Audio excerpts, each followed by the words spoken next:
Here on our right we have a floating sauna known as Glacier, strategically placed so the members of the sauna can have a beautiful view of the harbour, and likewise the harbour can have a beautiful view of them. You'll also notice we get these containers.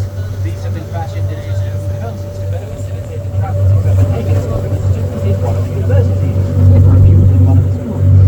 By proximity, they are one of the most recent additions to Amstel Island, which we have here on our right-hand side, which is home to a variety of happenings throughout the year, such as festivals, art exhibitions, parties and events of all kinds. And there's also a couple of activities you can experience here at Amstel Island. Just one of them is visible right here from the boat.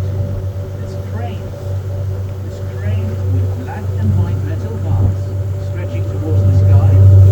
That is the bungee jumping crane here in Copenhagen, in case anyone's feeling particularly brave.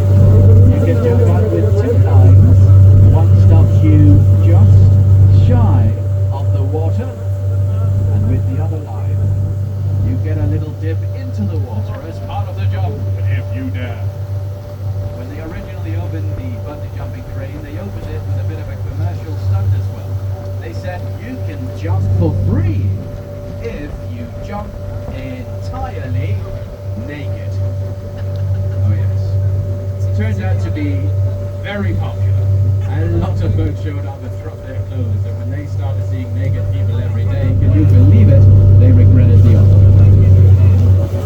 I'm afraid it no longer stands. Here in just a moment, we are going to be arriving at what many consider to be the main attraction on the tour.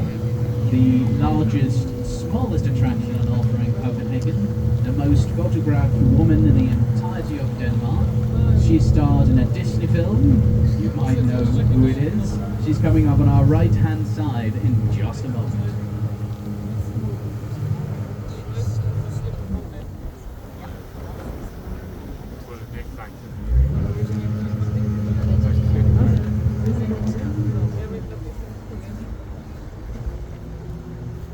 Yes, we are about to arrive at the famous lady here in just a moment. You're going to see her on our right as promised. I would suggest you find your best smiles, because we're about to be in the back of a lot of photographs. Oh, there it is. Here you have her, ladies and gentlemen, on our right-hand side. Allow me to introduce you to the very Little Mermaid. The Little Mermaid. She's been sat here